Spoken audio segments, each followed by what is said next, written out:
Anyway, uh, that's all fine and dandy. Let's take some letters. Hey, if you want to send in a letter to Castle Super Beast, go ahead and send it to castlesuperbeastmail@gmail.com. That's castlesuperbeastmail@gmail.com.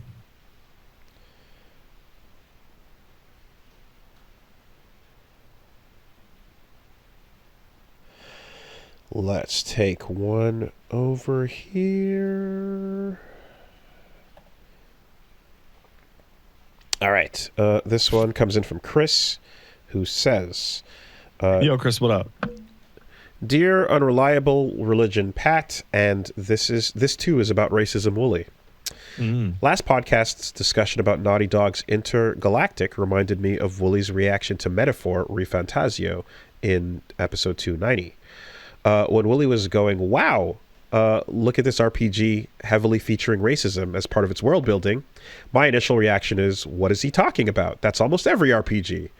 That's almost every Western RPG. And then I realized what I meant was that's almost every Western RPG. From Elder Scrolls to Baldur's Gate to Dragon Age to Witcher to Pillars of Eternity to Divinity to Greedfall, etc., etc. Societal racial conflict and tension is more the rule than the exception. That's completely right. By contrast, JRPGs are a corrupt church hierarchy and false religion, which are heavily trod through ground, though it shows up a good amount in Western ones as well. Neil Druckmann isn't so much purely being crazy by claiming a false religion is new ground for gaming, as it is reflecting that he probably just plays no Japanese games, the way Wooly's reaction to Metaphor reflects that he doesn't play Western RPGs. Okay, so of the games on the list that he provided, have you played any of those games? None. None. Yeah. See, like we had trouble when you were talking about Big Cyberpunk, if and true. You were like, well, people were saying, oh, it's your first open world Western Yeah, RPG. it And is. we're like, is that even true? But he just listed off like a huge amount. All the things that were listed there, I have not played. Therefore, I don't have that perspective. Of those are good. Yeah. And a bunch of them, and they're all about racism. Oh, yeah. No, dude, Skyrim has a fucking white supremacist dickhead going, Skyrim is for the Nords. Like, it is a massive theme. Yeah, so there you go. Neither's a problem, just thought it was an interesting minor mirror dynamic. I mean, that makes a ton of sense. You know? Witcher is probably the series in which race and discrimination has like the largest like focus in the forefront. Yeah. I mean, like it's inescapable. I will double down on Chris's point here about me not knowing and say that I brought the same energy to FF16. When I was like, yo, the racism though. Yeah, and then they actually kind of fumbled it in a weird way because it's they're not used to it. They're not, but I think there were some decent sticking points that they got to right before the last chapter. There's one thing I saw, I think it was Haddock that pointed it out, that like it kind of broke me because I didn't pick up on it when I was playing FF16, which is the anti-bearer racism is so extreme that they're not even valued as property. Right. Like people will just kill each other's bearers, which are like load bearing like labor in their household, and they'll be like, yeah, fuck that guy. Oh, I hate bearers. It's weird. Yeah. I thought that they did get into like they taking the concept and then adding that the specific flavor of like, and it can happen to you. Anybody can have one. Adds that extra like layer of like super hatred for a mother that gives birth to one and then goes, ew, get it away from me. You know, I don't remember where it is, but it is in FF16 somewhere, but it's never shown to the player and it's not part of the story. But like, I feel like it might have been like a bigger deal that like the bearers had like a normie cleansing war, like in the far past. Yes, that led to their treatment. So that's what I'm talking about when I'm saying like I thought that they closed it off with some good lore bits, because prior to going to the fucking final nonsense battle, whatever, that last continent where you're reading about the orphanage and you're it's that one quest has that. You read about the orphanage and you read about the war that took place and what the actual hierarchy was in the past. And then this is the counteraction to that and the overcorrection. And that's the stuff that I found particularly interesting. I feel like that should have been earlier in the game. But that's and not avoidable. Sure. But that's a pretty good, pretty astute observation, Chris. That might explain why Druckmann said, "Yeah, we're coming after the church this time." Now, metaphor is excellent and goes for both. Right. Metaphor is, what if the church was outrageously corrupt and the source of systemic racism? You're like, oh, that's pretty bad, actually. Don't like that. Hey, Bill Burr, don't you think that you went a little too far when you went after the church? Don't you think the church went too far? Oh, I love Bill Burr. All right. Let's take one over here from Al.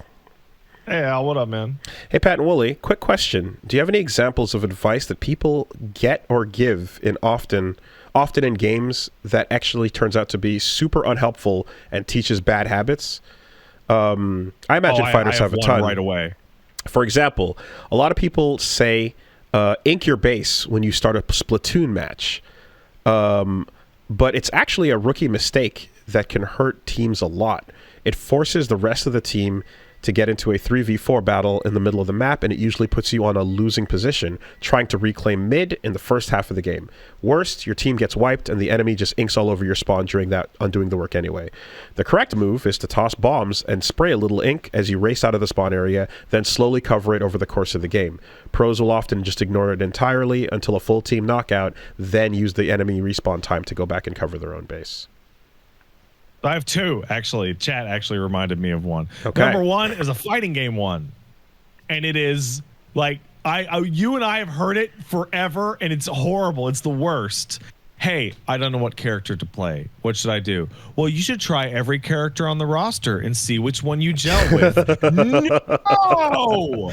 Don't do that! Oh, God. Ever! Don't ever do that. Yeah. Oh, my God. Oh. Imagine saying that in a MOBA. People say that in a MOBA. People say that in Overwatch. People say that in Marvel Rivals. No, pick the character that's cool. Pick the cool one. Holy shit. You see a character you think looks cool? Pick them. You bought the game, or you're booting the game up if it's free to have fun. Look where the fun is and click on the fun one. Click on the one that looks like fun to you. Click on the one you think looks cool and fun. Don't do the thing that doesn't seem like it's going to be fun. You might not. So, hey.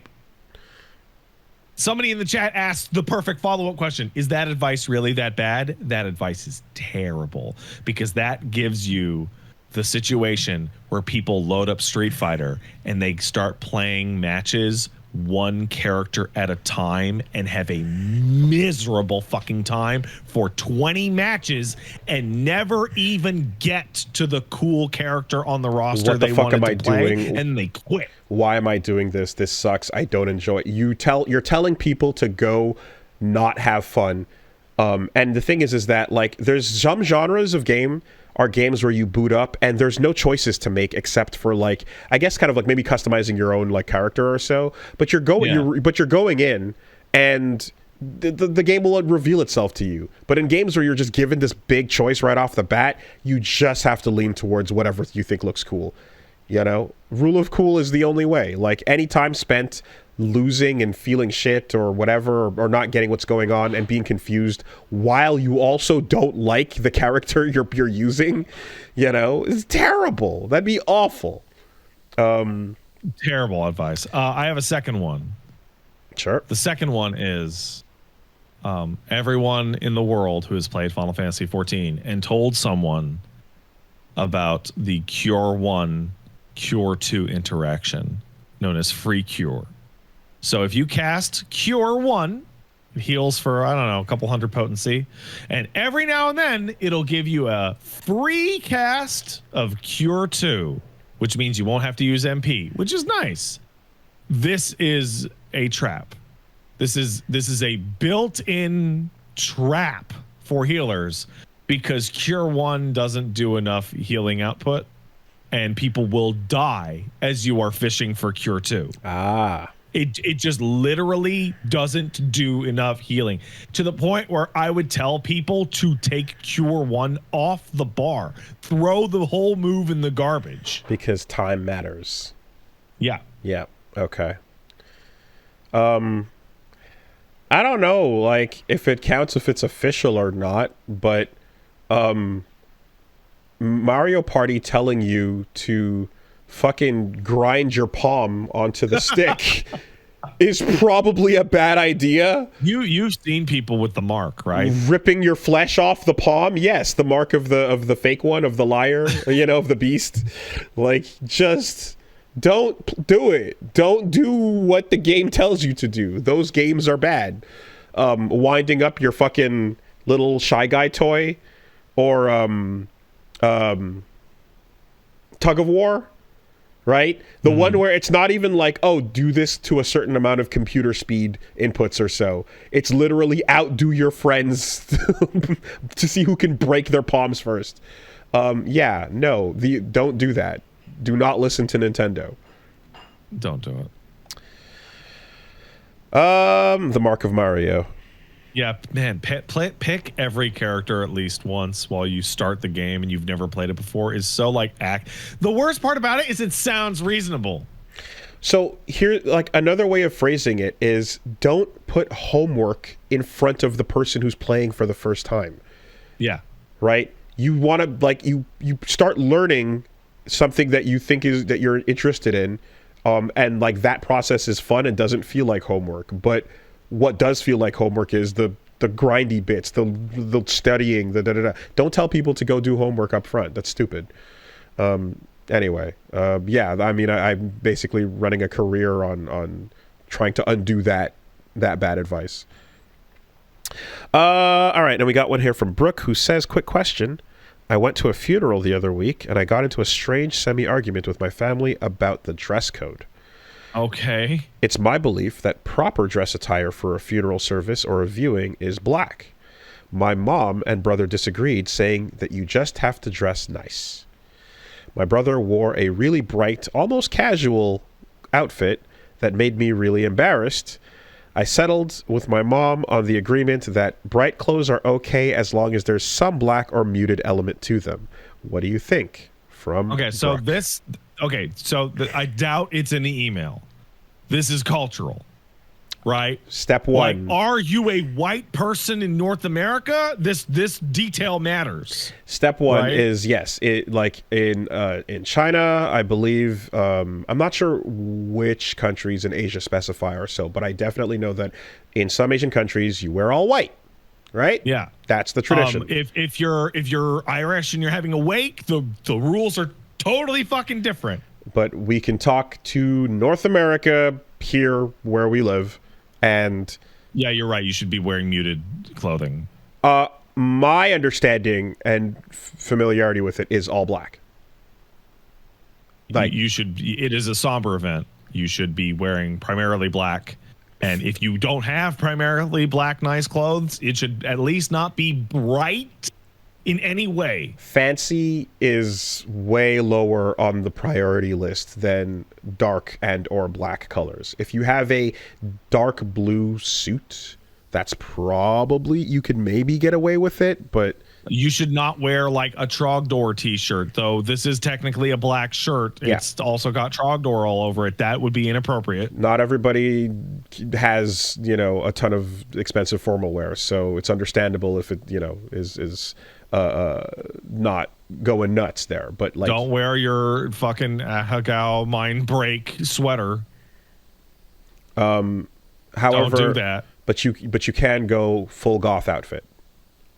That is acceptable. Goths are always ready for a funeral. Absolutely, that's the deal. If the goth kids are doing it, then that's what you should rock. Yeah, your mom and brother are nuts. You should not dress in a way in which you could perceive yourself entering into a Curb Your Enthusiasm episode. You should not wear a Rurouni Kenshin Hawaiian shirt to a funeral. I don't think you should do that. I don't think that's appropriate. And so what this person might say, but that is dressing nice in your Kenshin Hawaiian, okay? But it's still not appropriate. Yeah. All right. I didn't think that would get you. I can just see that conversation. Well, I'm wearing my nice Kenshin shirt. It's button up, Mom. It's a button up. You said get a button up. There's buttons. All right, last quick one. Hello, Dr. Versus and Mr. Starzat. What's up, man? Valve began when a bunch of developers left Microsoft to form their own studio, and they made Half-Life. We all know what a big deal that was, and still is. Got me thinking about the best games from developers who left their studios or were fired or laid off, etc., and formed their own. Another example is Medal of Honor forming Infinity Ward and making Call of Duty. That's probably the most important one ever. So that's the big one. And here's the thing is that, like, what you're describing is the history of the video game industry. Like, this is the type of question where you might notice it once or twice, because I take it by the two examples given that you are a first-person shooter, focused person. It's fucking but everything. Every genre, everywhere, all the time in the entire industry, all it is, every franchise that's currently big, it likely started because it came off of someone who either quit or left or was fired from a studio and then went, I'll do my own version better. Blackjack with Hookers, the video game industry story. BioWare to Black Isle to Obsidian. Like the fucking... Titanfall. Titanfall. The guys who left Capcom to go make King of Fighters and Fatal Fury. Respawn. It's just... Oh, yeah, no, it happened again. After Infinity Ward, people left Infinity Ward and then created Respawn. Fucking... the yacht club from Way Forward. It's endless. It's endless. Harmonix, yeah. Capcom to like 10 developers. It keeps happening, and it will continue to do so. And then the people who are the most talented ones that make the shit that's pretty fucking good would love to go do that again without pity people who don't know what they're talking about breathing down their necks.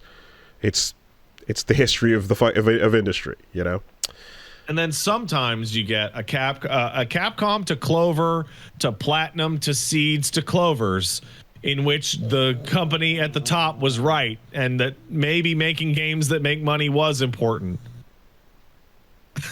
maybe it was important to make money. Did you get all the steps in there? Capcom to you missed a step. Okay, Capcom Team Beautiful. I forgot. Team Beautiful to then Clover to Seeds to Platinum to Clovers. Yes, right. Okie doke. That'll do. Oh, and our newest, the guys at NetEase that were working on distribution for Overwatch and World of Warcraft to Marvel Rivals. Word. That's where they came from? Remember NetEase and Blizzard fell apart? 4 years that ago? deal. Yeah, I remember when we reported on that deal falling through. So no more Overwatch in China? No more World of Warcraft in China? That's who ended up being the Rivals team. I had no idea. Here comes fucking Chinese Overwatch, and they got the Marvel license. How's about that? Holy shit. Okay.